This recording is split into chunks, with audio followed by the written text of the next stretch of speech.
बलहारी द्रवहु सुदशरथ अजर बिहारी।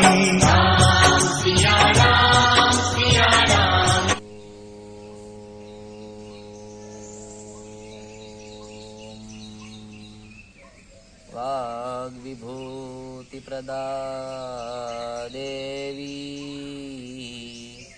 या श्वेताम्बुरुहस्तिता गोक्षीरधवलाकारा स्वयं तिष्ठतु वाचिने। सीतारामगुणग्रामौ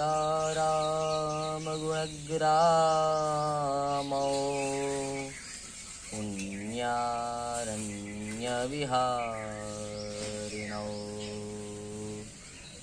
वन्दे विशुद्धविज्ञानौ कवीश्वरकपीश्वरौ कवीश्वरकपीश्वरौ।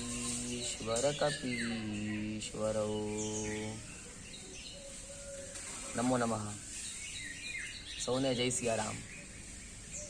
મિત્રો, આપણા સૌના જીવનની અંદર સુખ અને દુઃખ બંને ચક્ર નિયમિત ક્રમેણ એવી જ રીતે આવતું જ રહે છે। સુખ પછી દુઃખ અને દુઃખ પછી સુખ એવી જ રીતે પરિવર્તન થતું જ રહે છે। ત્યારે જ્યારે વિપત્તિનો સમય આવે, દુઃખનો સમય આવે, ત્યારે કેવી રીતે વર્તવું, શું કરવું, એ વાત આપણને તુલસીદાસજી કવિતાવલી રામાયણના માધ્યમથી શીખવે। तुलसी असमय के सखा धीरज धर्म विवेक साहित साहस सत्यव्रत राम भरोસો એક। તુલસીદાસજી કહે છે, જ્યારે આપણો વિપત્તિનો સમય આવે, જ્યારે કોઈ દુઃખનો સમય આવે, ત્યારે 7 વસ્તુને આપણા સખા બનાવી લેવા, 7 વસ્તુને આપણા મિત્ર બનાવી લેવા। કઈ કઈ 7 વસ્તુ? પેલું કીધું ધીરજ। જ્યારે કોઈ પણ દુઃખનો સમય આવે, વિપત્તિનો સમય આવે, ત્યારે સૌથી પહેલાં ધીરજ રાખવી, ધૈર્ય ધારણ કરી અને કોઈ પણ નિર્ણય લેવો, ધીરજ। બીજું કીધું ધર્મ। ધર્મને ક્યારે છોડવો નહીં। તમારો જે પણ કોઈ ધર્મ હોય એ ધર્મને ક્યારે છોડવો નહીં, ધીરજ, ધર્મ। ત્રીજું કીધું વિવેક। તમે જે પણ કાંઈ ડગલું આગળ ભરવાના હો એ ડગલું વિવેકપૂર્ણ હોય અને વિવેકને સાથે લઈને જવું, અવિવેક ન થઈ જાય, તમે ધ્યાન રાખવું, ધીરજ, ધર્મ, વિવેક। ત્યારબાદ ચોથું કીધું સાહિત। સાહિત કહેતા સાહિત્ય, કોઈ સારું પુસ્તકને મિત્ર બનાવવું, પુસ્તક વાંચવું, ભગવદ્ ગીતાજી છે, કોઈ પણ પુરાણ છે, એના આપણે કોઈ ગ્રંથ છે એના આપણે મિત્ર બનાવવું, સાહિત્ય। પછી કીધું સાહસ। ડગલું એવું ભરવું જે સાહસ ભર્યું હોય, સાહસિક પગલું લેવું। અને આગળ વિવેક શબ્દ આવ્યો છે, હું ધ્યાન રાખવું, સાહસિક પગલું ભરવું ખરું પણ વિવેકને ધ્યાનમાં લેવું અને સાહસ કરવું, બેઠું ન રહેવું, કંઈક સાહસ કરવું, સાહસ। ત્યારબાદ કીધું સત્યવ્રત। સત્યવ્રત કહેવું એટલે સત્ય બોલવું, કોઈ પણ વસ્તુ હોય અસત્યનો સહારો ક્યારે લેવો, સત્યવ્રત। અને છેલ્લું 7મું રામ ભરોસો એક। તમે જેને માનતા હોય એને, જે તમારા ઈષ્ટદેવ હોય, મહાદેવજી હોય, ચાહે કૃષ્ણ ભગવાન હોય, ચાહે મા જગદંબા હોય, કોઈ પણ ભગવાન હોય, ચાહે રામ હોય, જેને તમે માનતા હોય એના પર પૂર્ણ ભરોસો, એના પર પૂર્ણ ભરોસો હોય તો તમારું કામ થાય, ભરોસા વગર કંઈ થતું નથી। તુલસીદાસજી કહે છે, ભવાની શંકરૌ વંદે શ્રદ્ધા વિશ્વાસ રૂપિણો યાભ્યામ વિના ન પશ્યંતી સિદ્ધાહ સ્વાંતસ્થમીશ્વરમ। ભગવાન મા જગદંબિકા એ સાક્ષાત શ્રદ્ધાનું રૂપ છે અને ભગવાન મહાદેવજી વિશ્વાસનું રૂપ છે। તો ભવાની રૂપી શ્રદ્ધા અને મહાદેવજી રૂપી વિશ્વાસ જેનામાં હોય એ આ સમસ્ત જગતને જીતી શકે। એ બે વગર તો યોગીઓ પણ પોતાના અંદર રહેલા ઈશ્વરને પણ નથી જોઈ શકતા। યોગીઓ ના જોઈ શકતા હોય તો આપણી તો શું વાત। એટલે વિશ્વાસ, રામ ભરોસો એક, રામનો ભરોસો હોવો જોઈએ। આ 7 વસ્તુને, આ 7ને આપણે મિત્ર બનાવી લઈએ તો જે વિપત્તિનો સમય છે એ પસાર થઈ જશે। આ વાત લેવાનું તાત્પર્ય, આજે આપણે સૌ, આજના દિવસે આપણે સૌ જેમની ઉપાસના કરીએ, જેમની આરાધના કરીએ, જેમને પ્રસન્ન કરીએ એવા હનુમાનજી મહારાજ, કારણ કે આજનો દિવસ એટલે કે શ્રી હનુમાનજી મહારાજનો પ્રાગટ્ય દિવસ, શ્રી હનુમાન જયંતિ તરીકે ચૈત્ર શુક્લ પૂર્ણિમા એટલે શ્રી હનુમાનજી મહારાજનું પ્રાગટ્ય ઉત્સવ એવું કહેવાય છે। એટલે આજના દિવસે આપણે હનુમાનજી મહારાજને આપણે રીઝવીએ છીએ, એમને મનાવીએ છીએ, એમની ઉપાસના કરીએ છીએ। તો આ વાત લેવાનું તાત્પર્ય એ જ કે આ તમે સાતે સાત વસ્તુ જોવો તો આપણને હનુમાનજી મહારાજ શીખવે છે આ 7 વસ્તુ કઈ રીતે કરવી. હનુમાનજી મહારાજ આપણને શીખવે છે આપણે વિપત્તિના સમયે કઈ રીતે વર્તન કરવું. આ સાતે સાત વસ્તુ હનુમાનજી મહારાજની અંદર તમને જોવા મળશે. સૌથી પહેલું કીધું ધીરજ. તો ધીરજ તમને ક્યાં જોવા મળશે? તો જ્યારે હનુમાનજી મહારાજ સીતાજીને ગોતવા માટે લંકામાં જાય છે અને કીધું તરુપલ્લવમહુ રહા લુકાઈ, એમ કીધું છે તરુપલ્લવમહુ રહા લુકાઈ, એવું કીધું કે સીતાજીને શોધવા નીકળ્યા, અશોક વાટિકામાં પહોંચ્યા અને સીતાજી મળી ગયા અને મનિહ મનતે હિ કિન્હા પ્રણામા, પેલા તો પ્રણામ કર્યા છે અને મા જગદંબાને સીતાજીને જોઈ છે કે નિજ પદ નયન દિયે મન રામ પદ કમલલીન નામ પાહરુ દિવસ નિશી, નામ પદ કમલલીન, રામ નામનું જપ કરતા કરતા બેઠા હતા. માને જોયા છે અને સૌથી પહેલા ડાયરેક્ટ ગયા નહીં, પણ એ ઝાડની અંદર પાંદડાની પાછળ એટલું નાનું રૂપ હનુમાનજીએ લીધું હતું કે પાંદડાની પાછળ છુપાઈ ગયા. અને એવા સેવાય તહ રાવણ બહુ કીએ બનાવા, રાવણ બહુ બધી નારીઓને સાથે લઈને આવે છે અને સીતાજીને સામ દામ ભય ભેદ દિખાવા, બહુ બીધી સટ સી તહી સમુજાવા, સામ દામ ભય ભેદ આદિ દેખાડી અને સીતાજીને ડરાવવા લાગે છે. અને એવા સમય એક સમય તો એવો આવે છે કે તલવાર કાઢી લે છે સીતાજી સામે. અને આવા સમયની અંદર હનુમાનજી ઉપરથી જોતા હોય છે, એમથી જોવાયું નહીં હનુમાનજીથી કે મારી મા સામે કોઈ તલવાર કાઢે છોડું નહીં.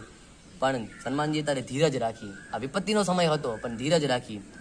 આએ સુન દીન નહીં રઘુનાથા, રઘુનાથજીની આજ્ઞા નથી, આજ્ઞા વગરનું પગલું હનુમાનજી ના લે. રઘુનાથજીની આજ્ઞા વગર હનુમાનજી કાર્ય ના કરે ત્યારે ધીરજ રાખી છે, ધૈર્ય ધારણ કર્યું છે. એ હનુમાનજી પાસેથી શીખવાનું છે. બીજું કીધું ધર્મ. કોઈ પણ સમયે હનુમાનજી મહારાજે પોતાનો ધર્મ નથી છોડ્યો. તમે જુઓ કે જ્યારે સીતાજીને શોધવા નીકળ્યા ને એ જ સમયે સૌથી પહેલાં જ્યારે અહીંયા લંકા આપણે અહીંયા સમુદ્ર તટ પરથી નીકળ્યા અને એ ભાતી જલેવું હનુમાના જય રઘુપતિ કર બાના, રઘુપતિનો અમોઘ બાણ હોય એ સ્પીડમાં જતા હતા અને સમુદ્રની અંદરથી મૈનાક પર્વત બહાર આવે છે અને મૈનાક પર્વત કહે છે કે તમે થાકી ગયા છો, થોડોક વિશ્રામ કરી લો. ત્યારે હનુમાનજી કહે છે તે સમય હનુમાન તે પરસા કર પુનિ કિન્હ પ્રણામ, રામ કાજુ કિને હે બિના મોહી કહા વિશ્રામ. મારા રામ ભગવાનનું કાર્ય કર્યા વગર મને વિશ્રામ ક્યાંથી? રામનું કાર્ય કરવા માટે એનો ધર્મ હતો હનુમાનજી મહારાજને એ સમયે. હનુમાનજી મહારાજે ધર્મ પણ ક્યાંય ચૂક્યા નથી. એ આપણને હનુમાનજી મહારાજ શીખવે છે. ત્યારબાદ વિવેક પણ આપણને હનુમાનજી મહારાજ શીખવે છે. વિવેક કેવો હોવો જોઈએ? હનુમાનજી મહારાજે સુંદર તેવું આખું કાર્ય કર્યું કે નાગી સિંધુ હા ટકપુર જારા બધું કરી નાખ્યું. હનુમાનજી મહારાજ સીતાજીને શોધી આવ્યા અને પછી આ બાજુ આવ્યા અને હનુમાનજી મહારાજ જ્યારે પ્રભુને કહેતા હતા, જ્યારે સંભળાવતા હતા, ત્યારે પ્રભુ પાસે જ્યારે ગયા ત્યારે વિવેક રાખ્યું એમણે. શું કીધું? નાગી સિંધુ હા ટકપુર જારા નિશિચર ગન વિધિ વિપિન ઉજારા, સો સબ તવ પ્રતાપ રઘુરાઈ, નાથ ન કछु મોરી પ્રભુતાઈ, નાગી સિંધુહા ટકપુર જારા. હનુમાનજી મહારાજ કહે છે હે ભગવાન, આખો સમુદ્ર ઠેકાઈ ગયો, નિશિચરોની જે લંકા નગરી છે એ આખી બળી ગઈ અને આ બધી મેં કાંઈ નથી કર્યું, આ બધું કર્યું હનુમાનજીએ જ છે. પણ છતાંય હનુમાનજી મહારાજનો વિવેક જુઓ તમે કે બધું ભગવાનના ચરણોમાં અર્પણ કર્યું. હે ભગવાન, તમારા પ્રતાપને લીધે થયું છે. શાખા તે શાખા પર જાય, કે અમે તો સામાન્ય વાંદરા છીએ, એક દાળ પછી બીજી દાળ પર જઈએ એટલે આનાથી વધારે અમારી તાકાત હોય નહીં. પણ આખો સમુદ્ર ઠેકી ગયો, આ બધી તાકાત પ્રભુ તમારી છે, અમારું કાંઈ છે નહીં. આવો વિવેક પણ હનુમાનજી મહારાજ જેવો હોવો જોઈએ. સાહિત્ય કહેવાય છે, હનુમાન સાહિત્ય કહેતા પુસ્તકો વાંચવા આપણે પહેલાં કીધું. કહેવાય છે હનુમાનજી મહારાજ પણ સાહિત્યકાર જેવા હતા, રચનાકાર હતા. કારણ કે જ્યારે તુલસીદાસજી રામચરિત માનસની રચના કરતા હતા, લખતા હતા, એવા સમયે અમુક પ્રસંગ એવા આવી ગયા કે જે સમયે તુલસીદાસજીને અટકવું પડ્યું, આગળ શું લખવું કંઈ ખબર ન પડે. અને એક સમય એક પ્રસંગ એવો છે કે અંદર પ્રસંગ આવ્યો કે ભગવાન શિવ અને પેલો કામદેવ ભગવાન શિવની તપસ્યા ભંગ કરવા માટે આવતો હતો. અને એનું વર્ણન ગોસ્વામીજીએ કરી દીધું કે જે કામદેવના પ્રભાવને લીધે બધા જ જણો, બધા જ માણસો ત્યાં જેટલા હતા એ બધા જ કામના વશમાં આવી ગયા. અને આવું લખતાની સાથે તુલસીદાસજી અટકી ગયા. એ કોઈ એવું પેદા ન થયું જે કામને હરાવીએ કે આવું કેમ હોય? તુલસીદાસજી અટકી ગયા, મૂંઝાણા, શું લખવું. અને રાત્રે એવા વિચારમાં સૂઈ ગયા. અને ત્યારે સાક્ષાત હનુમાનજી મહારાજ જેની રક્ષા કરતા હોય એને શેની ચિંતા?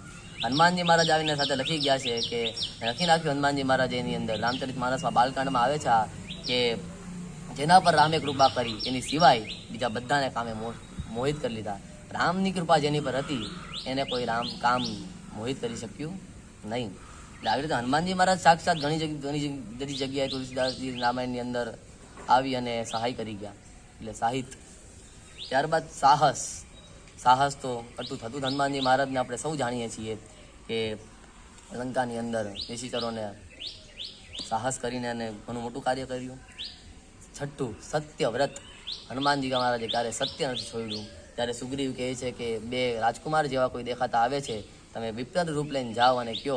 ત્યારે વિપ્ર રૂપ લઈને ભલે પોતાનું રૂપ છુપાવી દીધું છે પણ સત્ય નથી છોડ્યું. વાચામાં સત્ય જ છે, સત્ય સિવાય કાંઈ છે નહીં. એટલે સત્યવ્રત. છેલ્લું અને અંતિમ પડાવ એટલે રામ ભરોસો એક.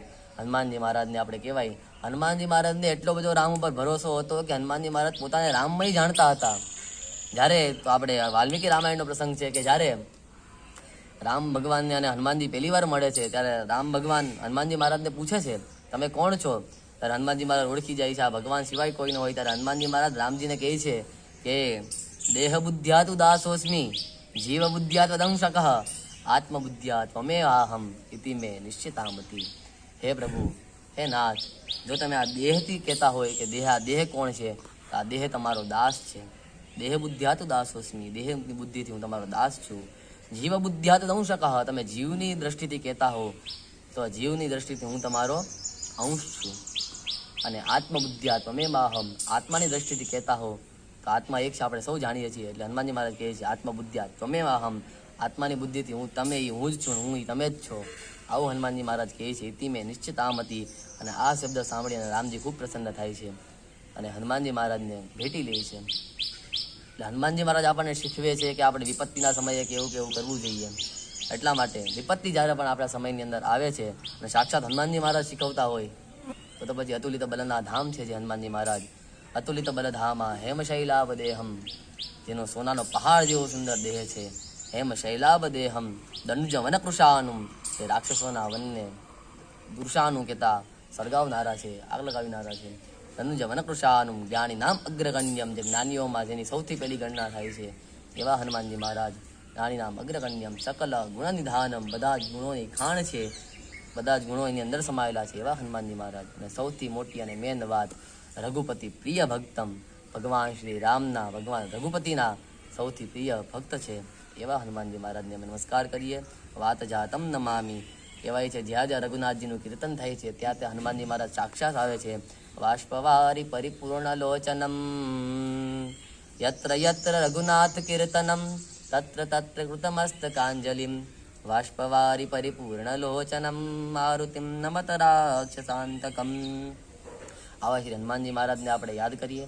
આજના દિવસે હનુમાનજી મહારાજને સ્મરણ કરીએ. બને તો હનુમાન ચાલીસાનો પાઠ કરીએ અથવા તો જે આપણને આવડતું હોય કાંઈ એ પ્રમાણે હનુમાનજી મહારાજની ઉપાસના કરીએ, હનુમાનજી મહારાજને પ્રસન્ન કરીએ આવી ભાવના સાથે. અને વિપત્તિના સમયના અંદર આ 7 મિત્રો જે છે આ 7ને આપણે મિત્ર બનાવીએ. આવી હનુમાનજી મહારાજે આપણે શીખવેલી આ વાત યાદ રાખીએ અને હનુમાનજી મહારાજને ભજન અને ભક્તિ ભગવાન રામચંદ્રની અંદર પ્રેમ રાખીએ. આવી ભાવના સાથે વિરમામી નમામી. સૌને જય સિયારામ.